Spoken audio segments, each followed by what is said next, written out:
So thanks everyone for joining today. Good afternoon and welcome to Trust for America's Health's Age-Friendly Public Health Systems, or AFPHS, March training. We're happy you're here to join us today to learn more about how the public health sector can support older adult health and well-being. My name is Megan Wolf, and I'm joined today by my colleague, Dr. Karan Phillips. The AFPHS movement would not be possible without the generous support from and partnership with the John A. Hartford Foundation. Next slide, please. So we ask that you please keep your devices on mute during the presentation, but we hope that you will drop in any questions you may have for our presenters throughout the session today in the chat component at the bottom of your screen. There will be time at the end for questions as well. And so we'll be collecting those questions and sharing them with our presenters at the end. Next slide, please. So your feedback is really valuable to us. And so we are asking that each participant take a few moments to complete an anonymous feedback survey that will appear on your screen at the end of our training today. Your insights will be shared with our evaluation partner, the New York Academy of Medicine, and will really help assist our team to enhance our future trainings. Next slide. So for those of you who don't know TIFA, I think most of you probably do. I see a few new names, but for those of you who aren't familiar with TIFA, we are a public health policy, research, and advocacy organization dedicated to optimal health for every person and individual. TIFA produces several reports annually, including our Ready or Not report, which just came out last week, our 2024 edition, which focuses on emergency preparedness. And there is a special call out section in our 2024 Ready or Not report on older adults and the effects of heat and climate disasters.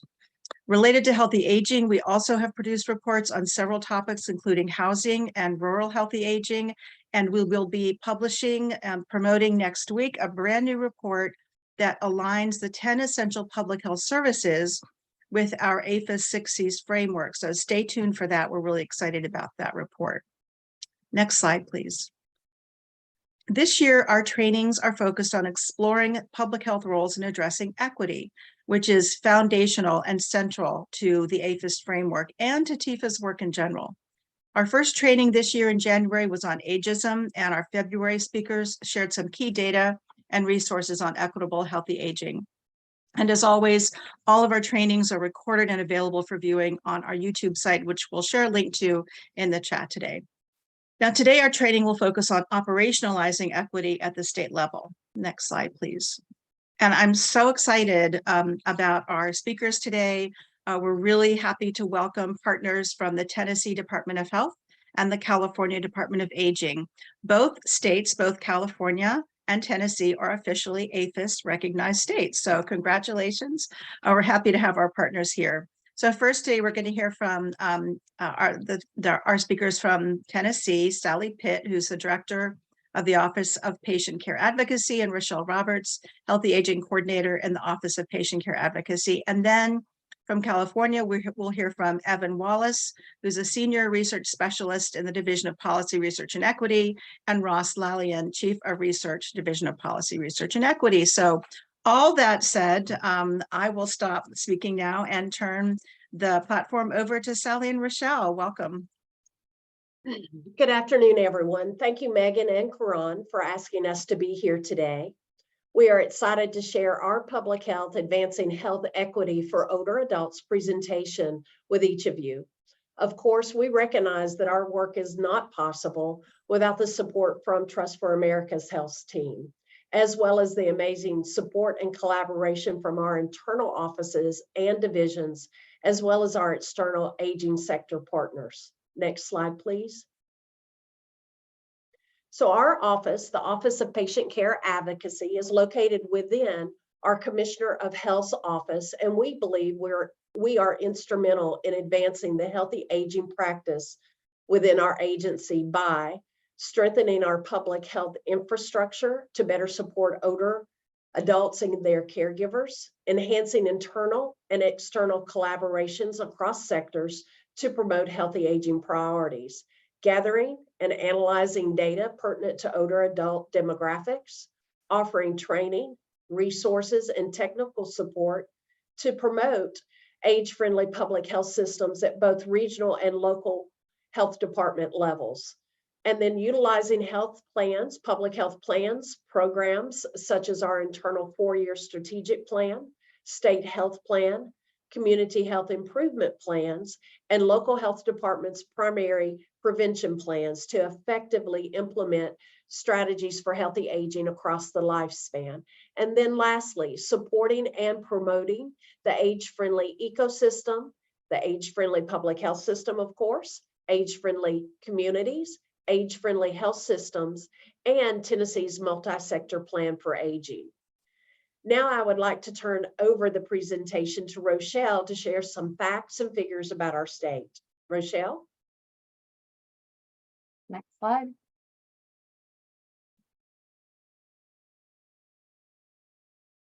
Click again. So Tennessee spans 432 miles east to west and 112 miles north to south. It's made up 95 counties, 6 of which are considered metros and 89 are rural. So a road trip from Memphis to Mountain City would take approximately 8 hours and 11 minutes without stops. So the state's expansive and diverse landscape underscores the need for tailored programs and policies. We know what works well in metros might not be suitable for rural regions. Next slide. So Tennessee is witnessing record levels of net domestic migration among the state's 7 million plus population. You can click again. Approximately 1.22 million individuals are aged 65 and above, and that accounts for 17.3% of the total population. Next. In the next decade, older adults are forecasted to surpass children under 18 for the first time in history.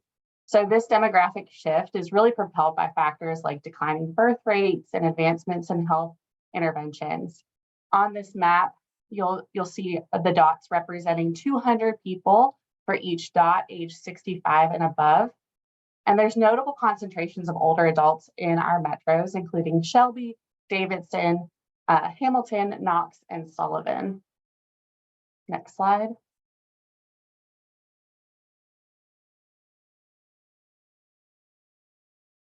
Despite the demographic shift, Tennessee ranks 42nd in overall outcomes for older adult individuals, according to Americans Health Rankings, the 2023 senior report. So 65 plus report higher instances of frequent mental distress, drug-related deaths, smoking, physical inactivity, and increased poverty.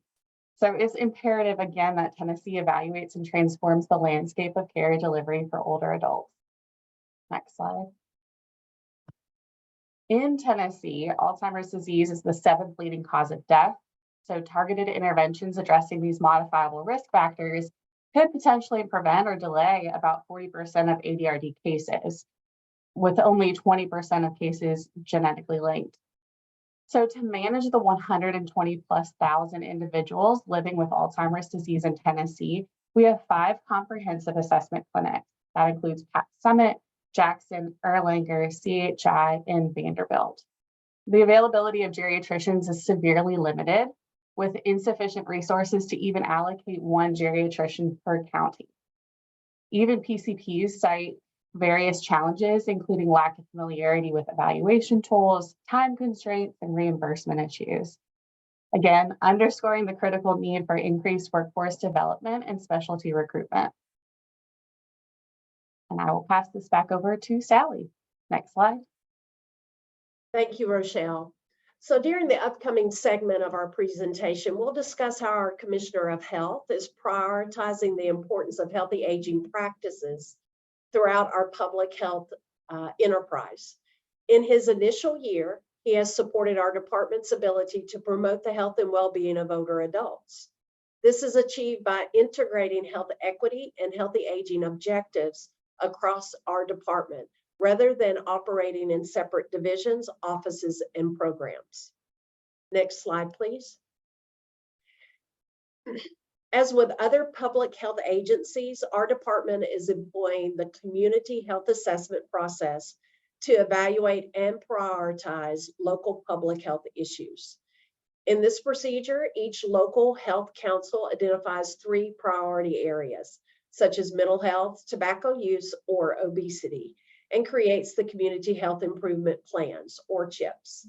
Our aim is to guarantee that a variety of populations, including those who have experienced health disparities firsthand, are included in every stage of the community health improvement process, including its implementation. This slide includes examples of resources offered to local health councils, including health equity in the community health assessment, the left side of the screen, and the Promoting Health Equity Among Older Adults toolkit, the right side of the screen, which was developed by the Office of Patient Care Advocacy. This toolkit offers health inequities for older adults, resources for community action, older adult health data, identifying healthy aging experts and healthy aging partners, and then resources for healthy aging. Next slide, please. As Rochelle previously highlighted, we are gathering and examining data pertaining to older adults to guide the community health assessment process. According to the America's Health Rankings 2023 Senior Report, Tennessee ranks 47th in the percentage of older adults age 65 and older experiencing frequent mental distress, and 38th in suicide rates among adults in the same age group. Throughout our state, numerous county health councils are pinpointing mental health or mental health distress as one of their top 3 priority areas for incorporation into their community health improvement plans. The example on the screen presents an avenue for county health councils to harness that data for actionable strategies aimed at addressing the behavioral health requirements and needs of those older adults within their communities. Next slide, please. I want to talk about primary prevention plans, which may or may not be unique to our department. Initiated in 2017, primary prevention plans have been developed, executed, and assessed in all of our 95 counties. While community health improvement plans are crafted and executed by county health councils, our department's primary prevention plans are formulated and executed by staff within local health departments. The majority of these plans concentrate on areas such as obesity, mental health, creating tobacco-free environments, promoting physical activity, combating substance misuse, and enhancing immunization rates. Highlighted on this slide is an instance where the Knox County Health Department's primary prevention plan responded to the elevated occurrence of falls among adults age 65 and older. The aim was to diminish emergency department visits, hospitalizations, and enhance overall quality of life. This was achieved by integrating the evidence-based Stay Active and Independent for Life Fall Prevention Program into one of their initiatives. Next slide, please.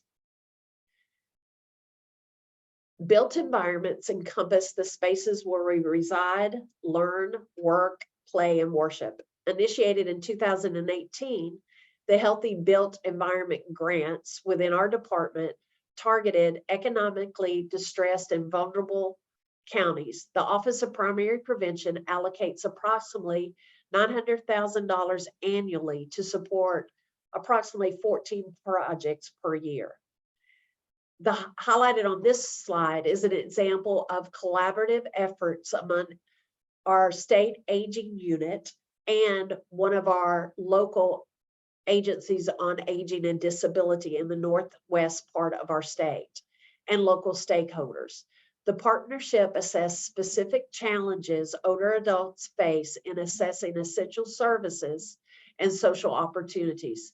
Based on their findings, they implemented a solution to improve accessibility, constructing a connector sidewalk between their senior center and downtown areas.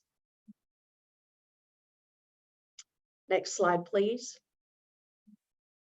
The Tennessee Livability Collaborative comprises 24 state agencies, departments, commissions, and academic institutions, which is coordinated by our Office of Primary Prevention.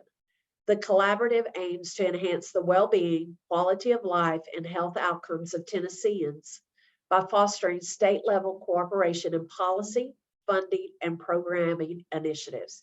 The collaborative is co-owned by all participants. Priorities, agendas, and projects mutually are developed, and they focus on developing and aligning organizational policies. Members include the Tennessee Department of Health, our state Medicaid division, our state aging unit, and other agencies that support older adults. Age-friendly communities is a key top area for the upcoming Livability Indicators public data platform. The collaborative hosted a working session with its members to inform the state's multi-sector plan for aging, which is led by our Medicaid division. The collaborative sparked a partnership between the Tennessee Arts Commission, our state aging unit, and the Tennessee Department of Health to develop a music and memory initiative in nursing homes across our state. Next slide, please. The Tennessee Department of Health's 4-year strategic plan supports operationalizing progress across the department's enterprise, with a process committed to continuous improvement, collaboration, and evaluation. To be inclusive of older adults, our internal team is continuously evaluating and refining strategies while also partnering with other state agencies to employ tactics that directly and indirectly support the needs of older adults. This is the first time older adults have been included in our 4-year strategic plan. Our department's strategic plan impacts older adults in both targeted and indirect strategies. Our department's goals are listed on the left-hand side of the screen. An example of an indirect strategy under the engagement grow, we hope to grow the impact of community-led initiatives, work at the community level to leverage the community health assessment and community health improvement plans.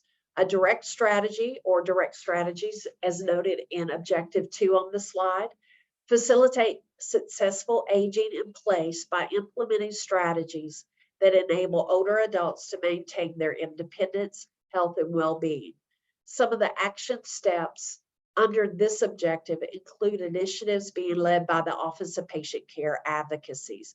For example, implementing our CDC BOLD and interstate network to deliver equity and eliminate disparities faith-based grant projects. The development of an internal healthy aging roadmap to enhance the capacity of our department to engage in cross-sector partnerships across Tennessee to improve the lives of older adults. And implementing the framework for an age-friendly public health system across regional and local health departments, coordinating existing supports and services to promote and support older adult health and well-being. Next slide, please. Next, I would like to highlight our state health plan, which prioritizes older adult health. In the foundation of our state health plan revolves around realizing the Tennessee Department of Health's overarching vision: healthy people, healthy communities, healthy Tennessee.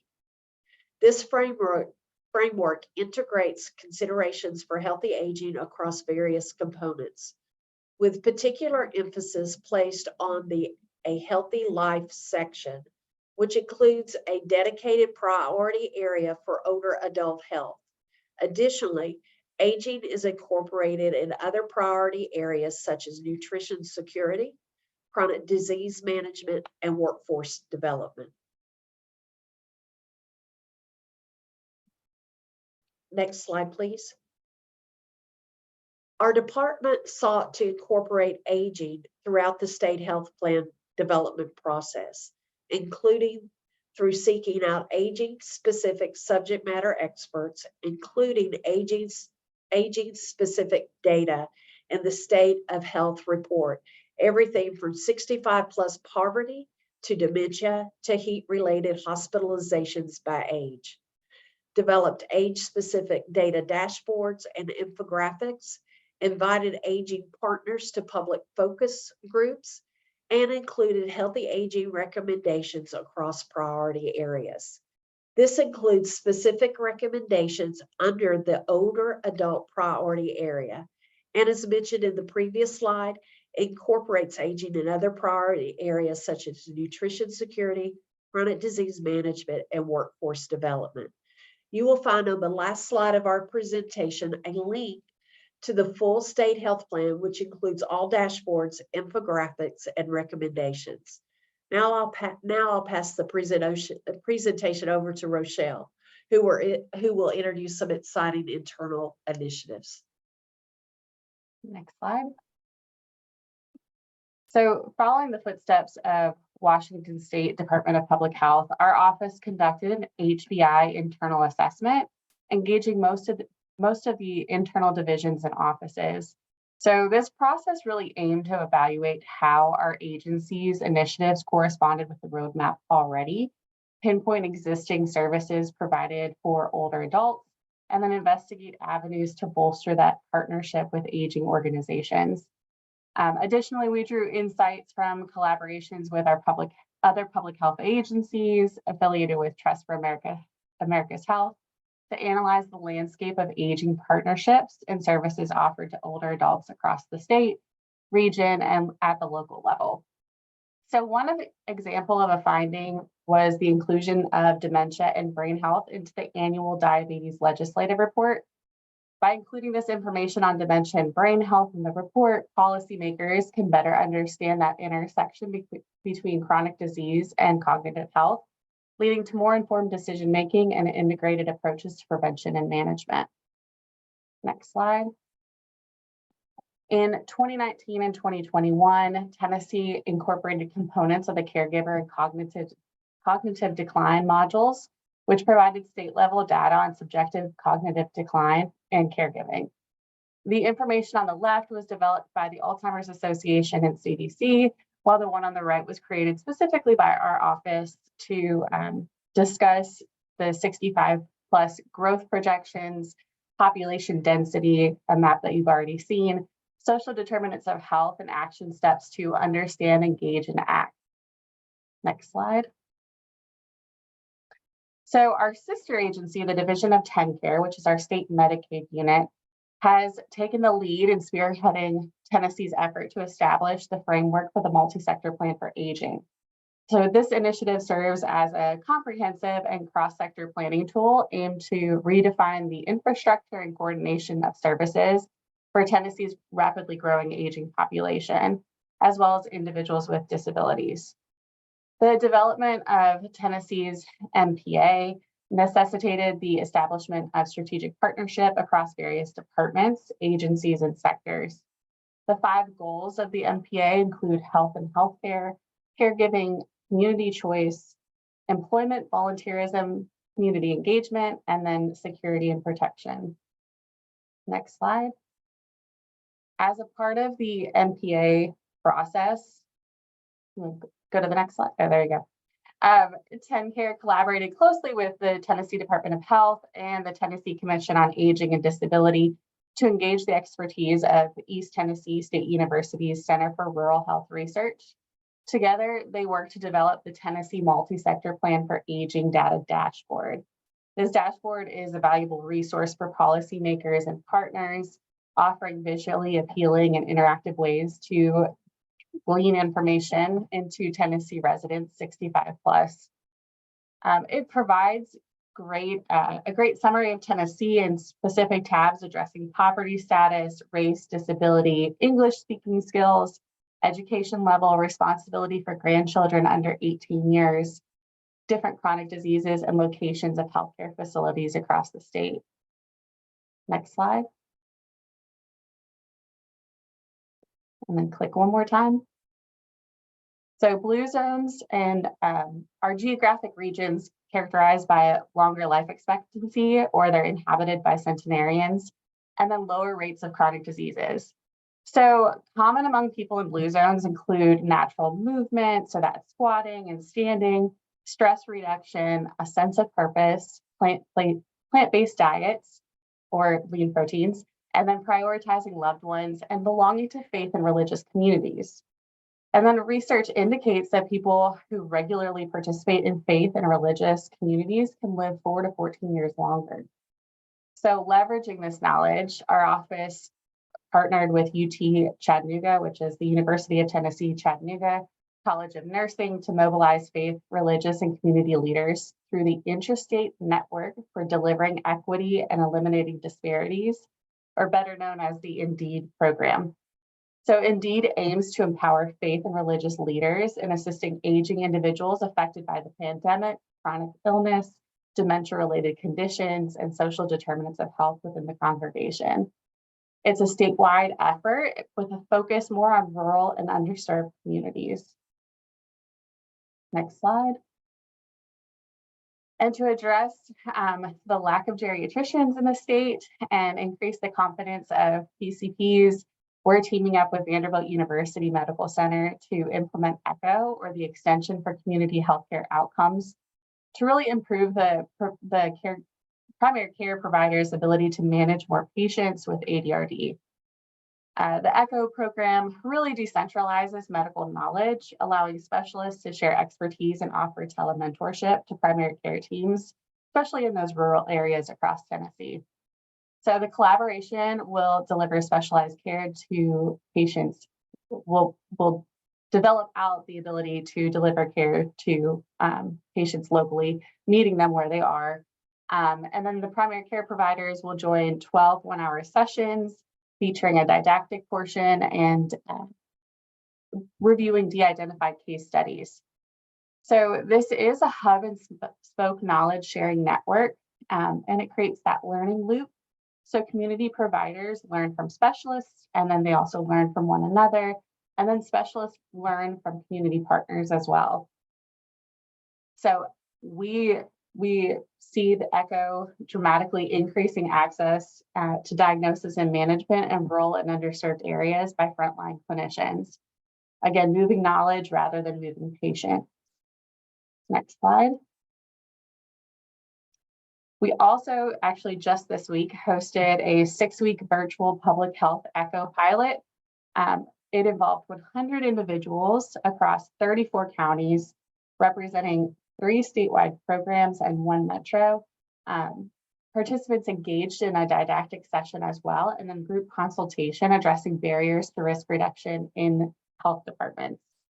The Alzheimer's Association identified an interdisciplinary panel of subject matter experts who facilitated the sessions, providing an introductory overview of ADRD, social determinants of health, framing conversations effectively, utilizing data, partner engagement, brain health integration and chronic disease management, and then sustainability action planning.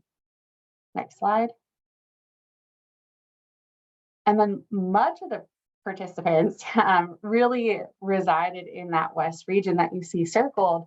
And so they are now working to seek similar recognition to TDH, who again, Trust for America's Health recognized TDH as an advanced age-friendly public health system.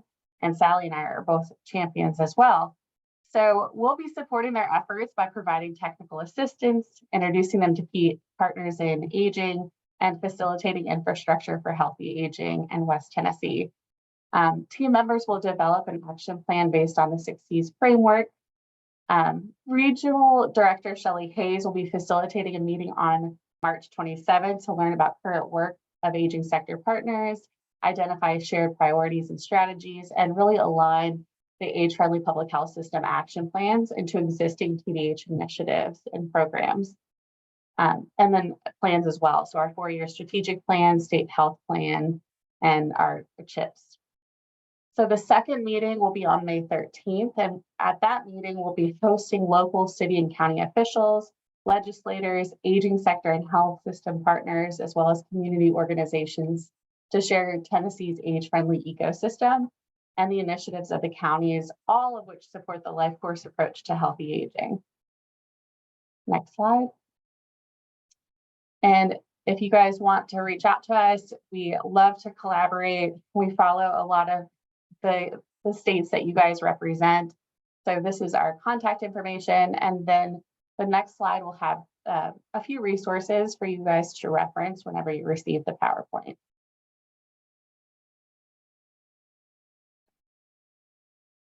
Awesome. All right. Well, thank you, Rochelle and Sally. So much amazing work happening in Tennessee. We're so proud to be a partner with you all and a supporter to see this work moving forward. So really, really appreciate you being here today.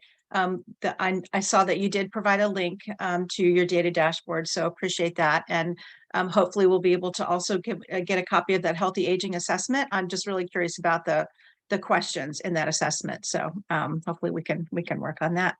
All right, let's move to our California Department of Aging folks. So Ross and Evan, we'll turn the presentation over to you at this time.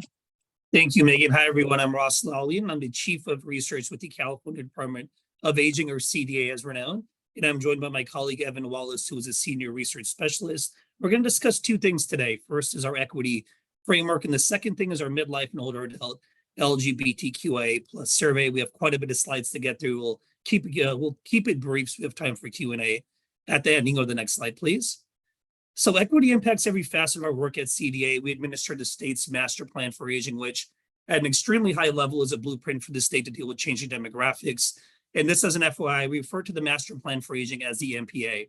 And so the MPA is grounded in equity, as is all of our programs and services. We recognize the need to have data really inform our understanding of equity and equity gaps and progress we're making, et cetera. And that's why we move forward with creating this equity framework, because we want to be able to quantify and track equity over time. That's really important for us. And as part of this effort, the consumer is at the forefront. So we need to design products that are user-friendly for all of our stakeholders and consumers, that we want to collect consistent data as much as possible. That's a bit of a challenge because the MPA and aging in general touches every sector just about, right? So the source data isn't always going to be consistent, but that's our goal. And our overarching goal is that the products that make up this framework are actionable and can be an input into policy, or at the very minimum, we start conversations that could hopefully lead to action. Next slide, please.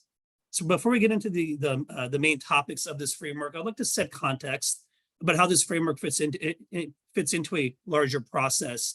So this framework is only related to the master plan for aging. We want to implement a framework that's used to better understand equity related to the MPA goal strategies and work streams. But beyond this framework, there's many other efforts around California and elsewhere to better understand and quantify equity. Also, this framework is not going to solve everything on its own, obviously, because it's part of a larger collaborative process, and that's what you see depicted on the slide here. So we can analyze equity with our data. That's only one step as we work with colleagues and stakeholders and state partners and others to develop solutions to address these issues. So I want to set that context before we actually get into the meat of the presentation. So with that, I'm going to hand it over to my colleague, Evan Wallace, and he's going to describe our equity index. So take it away, Evan.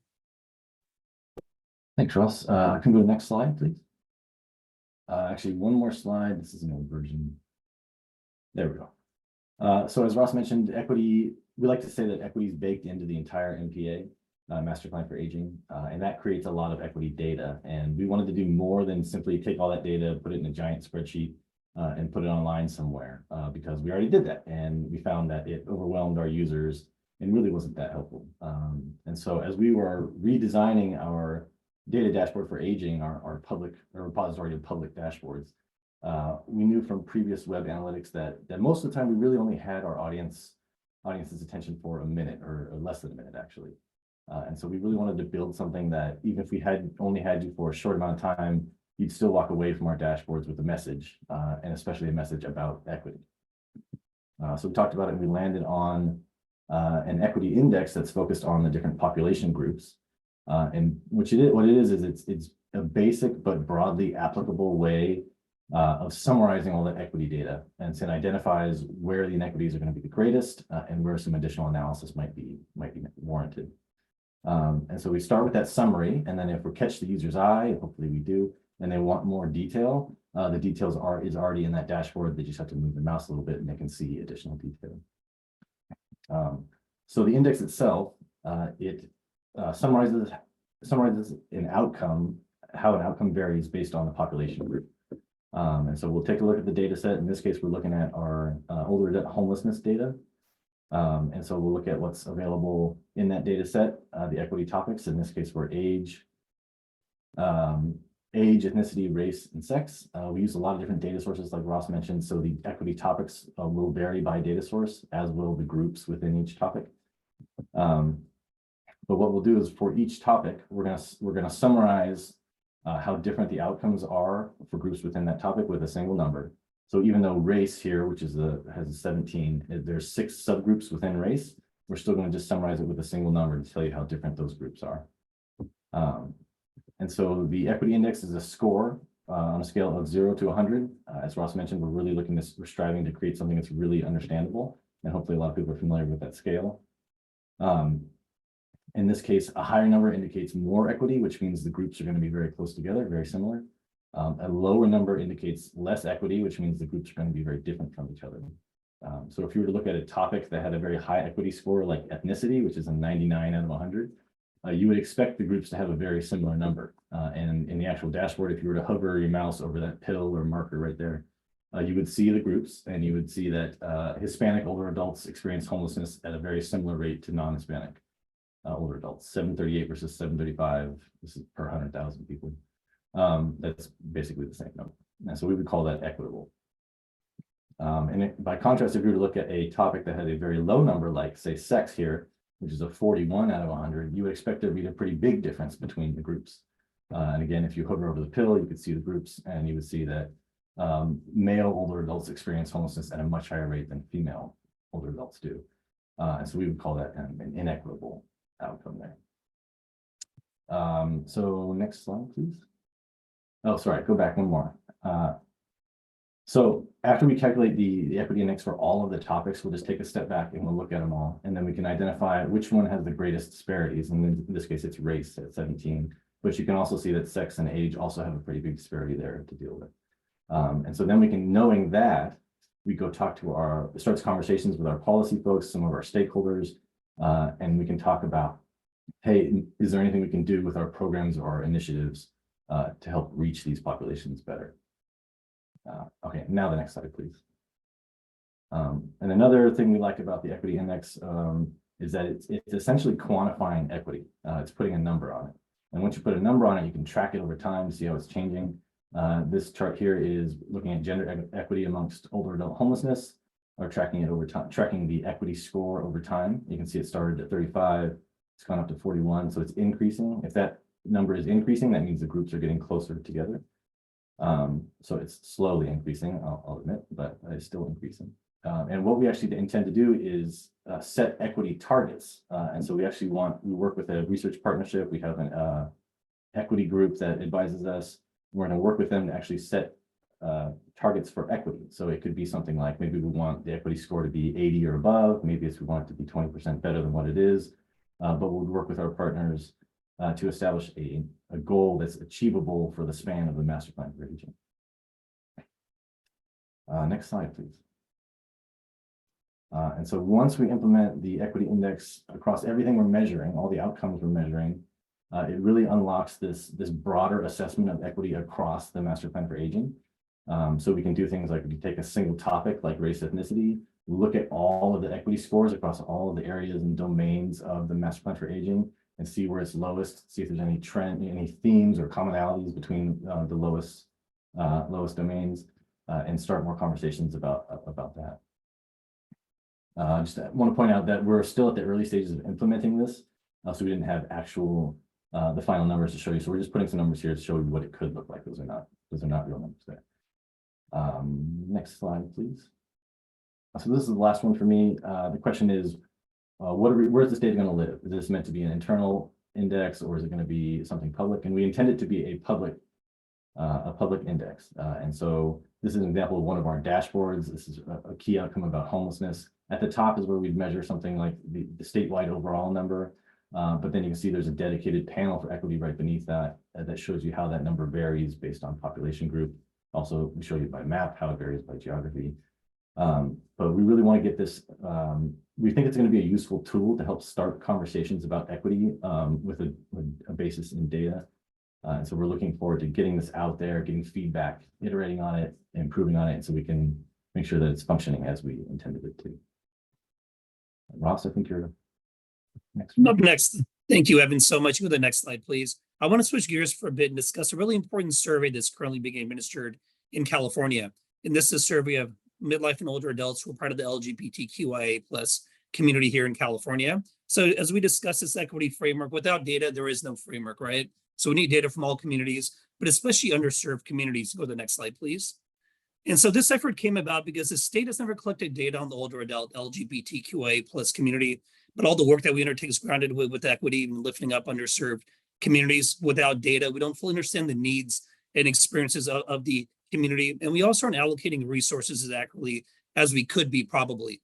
And that's why this survey is so important. That's why we're so excited about it. Data collection is a critical piece to this framework. So we at CDA, we're proud to support this effort. We're working with a phenomenal team, our UC partners, and also Open House in San Francisco, and that's the LGBTQ Resource Center. So Open House, they've led efforts to ensure we work closely with the community on the survey. And so we'd like to think that this round of the survey is to collect baseline data. And our hope is that CDA and or one of our partners can administer the survey periodically so we can build upon this baseline data set and really understand how needs are shifting. And our overarching goal is that these data inform policy and policymakers and healthcare providers and advocates and others, and how to improve healthcare access and quality for the community. Based on previous research, we know that the LGBTQ community faces barriers in accessing healthcare, receiving timely care, not having a usual source of care.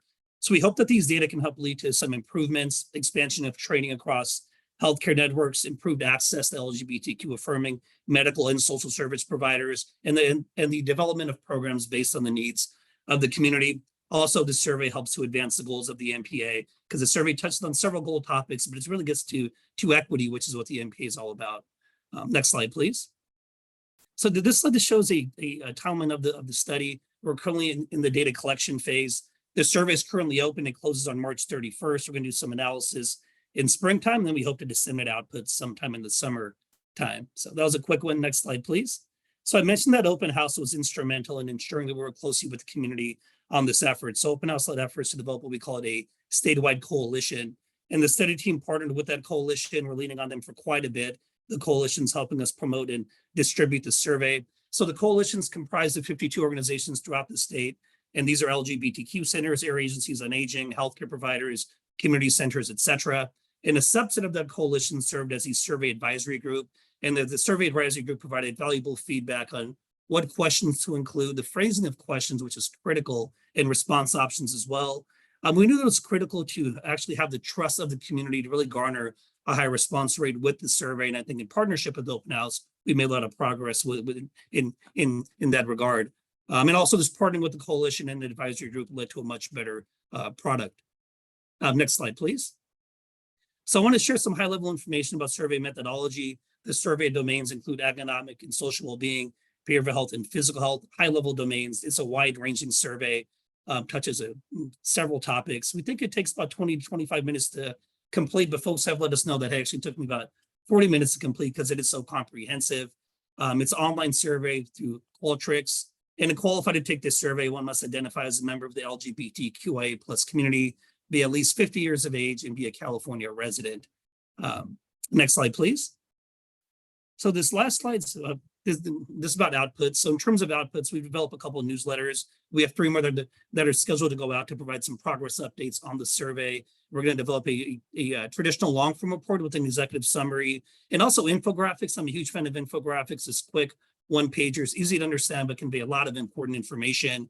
The survey instrument is going to be made public. We're going to develop fact sheets and a list of community resources. Then finally, an open source database, which I think is really cool. We want to safely and securely share aggregated data with others who can hopefully use these data to make an impact in their respective communities. So I think that was our last slide. Just want to thank you for the time today, for having us. That's my email. Sorry, you have your email's not on there, but please contact me for anything about the survey, the equity framework, anything else. We're happy to answer questions. And I think we have some time for questions now as well. So thank you so much. We do. Yes. Thank you, Ross and Evan, both. Really appreciate this such exciting work. So feel free to come off mute. If you have a question, Kathy, I see that you have a question already about the cadence of updating the data dashboard. So you want to come off mute and ask your question? Sure, thank you. I'm going to stay off camera. I just was curious how often the dashboard is updated. And I don't know if everything's updated at the same time. And I'm also curious if you have any issues in terms of collecting race and ethnicity or the SOGI data. Like, how do you avoid a lot of unknown or prefer not to answer type responses? Thank you. And thank you for everyone for the great presentation today. A lot of our data, as to how often our dashboards are updated, a lot of our data is released on an annual basis. We're using other people's data, and so we'll do it, as the new data. A lot, like take the census for example, when they publish new data every year, we'll go back and update our dashboards. Right, it doesn't always happen at exactly when the data comes out because there's 52 dashboards and one of me, but that's generally how it works. So we're using other people's data. So however, whatever race and ethnic categories they do. We'll use those. Typically, we try to go % of respondents, and so which kind of weeds instead of or % of people that did provide their race ethnicity to kind of keep that and express the other ones as in the response rate instead of the actual response options. But we do have an issue with, since we're looking specifically at older adults and race ethnicity and sexual orientation and stuff like that, the cell sizes can be pretty small, and so sometimes we have issues with people sharing. Who can't share that data because it's too sensitive to share. I just want to add something else. Kathy, you mentioned collecting data, SOGI data, race ethnicity data. Something that I've noticed, at least in California, the response rates have gone up quite a bit. And years ago, folks would only respond, especially to SOGI, right? That's pretty new. But even race ethnicity, but I think folks are more willing to provide those data to us, at least in California. That's what I've seen. We're doing some surveys where the response rate's over 90% on everything. And with SOGI, that was really impressed with that. So I think it's a step in the right direction. Great. Thank you both. Appreciate that. So I also have a question for Evan. You were talking about the equity targets from the equity index. So the equity index is going to help you identify equity targets that would then be addressed through the MPA. And so I wonder, how do you get from the point of having, identifying the target, once that target is identified, how does that then translate into MPA implementation? We're still early in this, but it's conversations with stakeholders and what are the things that we can control through our programs and our initiatives, and then we'll just track. We pull the strings that we can pull, and then we'll want to track the progress of the equity index as time goes on. Great, thank you. I mean, this is one of the things that that just kind of overall that we have conversations about with regard to multi-sector plans that are being developed across the country, including in Tennessee, that Sally and Rochelle talked about.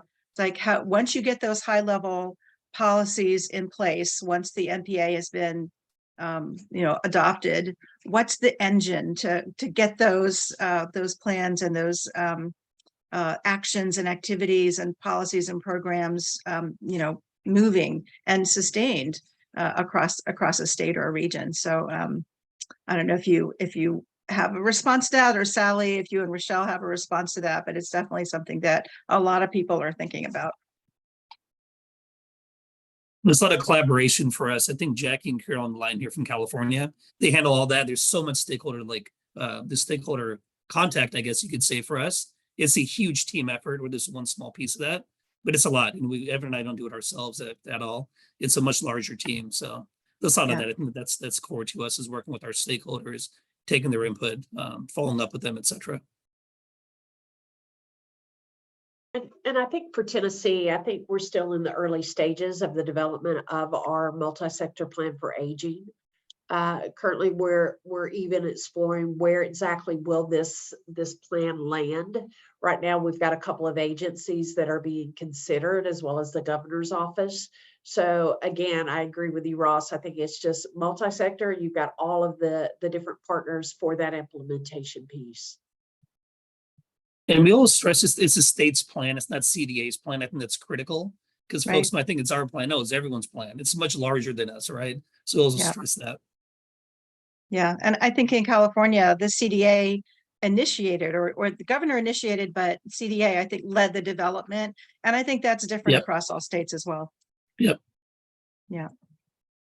Great, thank you. Any other questions we do have some time here, so if folks would like to come off mute, turn your audio on or not, we'd love to entertain additional questions. And thank you, Kaylee, for including the link for the multi-sector plan for aging learning collaborative. Appreciate those efforts. Other questions for our guests here?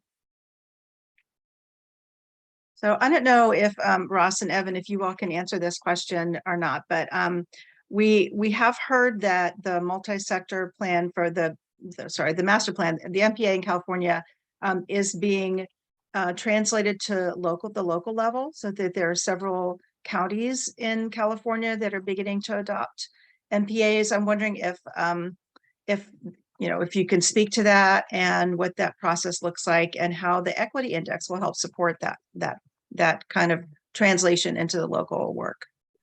Great question. So it's critical for us to have local support, and Jackie's hands up. Jackie's leading those efforts, but California's, big cities, rural areas, etc. So needs are going to vary quite a bit. Our Tennessee colleagues said that as well. But Jackie, please, Jackie's the lead on all that work.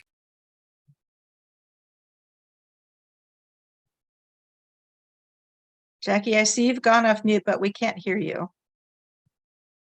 My apologies, I was double muted. Jackie Tompkins, California Project Director for the Master Plan for Aging. Yes, so we do have an initiative right now in California. We call it our LADAPT grant program, which stands for Local Aging and Disability Action Planning Grant Program, where we were able to award 20 organizations across our state so they could develop their own local master plans for aging, very similar to the state's master plan. And so as these new tools are developed in terms of data and various data dashboards, I know it is definitely our intention to, work on them internally, but also share them with our local partners and get feedback. So there's that continuous quality improvement, because essentially they're end users of such products. And so we want to make sure that the data that's locally available resonates with them, it communicates properly with them, and they're able to use it to inform how they set priorities in their community, how they inform decision makers of aging and disability issues that they're seeing locally. So yes, we're very excited for that local grant program. It will close in about a year from now, but we're really excited that they'll be able to have some planning dollars, and that will lead to implementation at that local level. And happy to follow up as needed if people are interested. Great, thanks, Jackie. That's really exciting to hear. And California is probably further along that road than other states are. So it's really interesting to watch how the iteration is happening, the evolution of the MPA and the translation into the local level. So I appreciate that. So I do have a question also for Sally and Rochelle, but I don't want to dominate all the questions. So if anybody else has a question. Hi, I do have a question, if you don't mind. Please do, please, yeah. Hi, I'm Kaylee Knowles. I work at the West Health Institute. We have worked previously on the data dashboard of the California Department of Aging, so thank you so much for presenting that. Always love seeing our collaborations out in the wild. And really excited to see all of the equity index information that's coming out.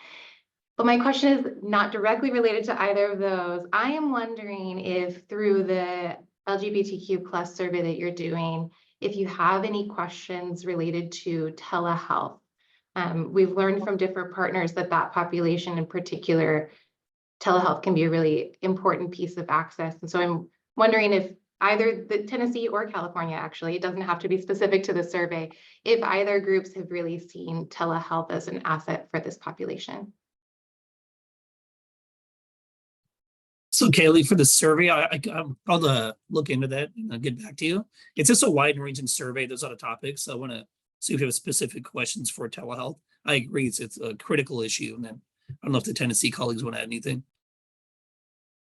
I don't know that I can add anything. Rochelle, I'm going to defer to you from previous experience. Happy to delve into it. I don't think I have anything to add either.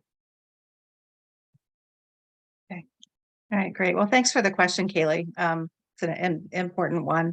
So I have a question. My question, first I'll pause, see if anybody else has another question. All right, hearing none. For Sally and Rochelle, one of the graphics that you showed was kind of a one-pager, a profile of the older adult population in the state. And I'm wondering how that is being, or if you have a sense of how that's being used, like which are partners using that? Is that being used as an advocacy tool in the state? Just curious about how that's rolling out. Yeah, so that was actually just recently developed. So we'll be releasing it here soon. It'll be given to all our partners that are seeking the age-friendly recognition in the West this coming up this Wednesday.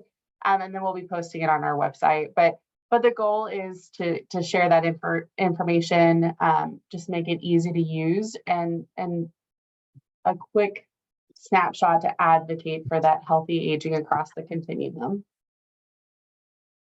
Got it. Thank you. Well, it's I love the way it was designed, and Karan and I are thinking of how we might use that as a model for some other resources that we're building too. So thank you for that. All right. Any final questions? All right. Well, Sally, Rochelle, Ross, and Evan, thank you all so much for sharing your work with us here today. It's really exciting. We hope to stay in touch with you.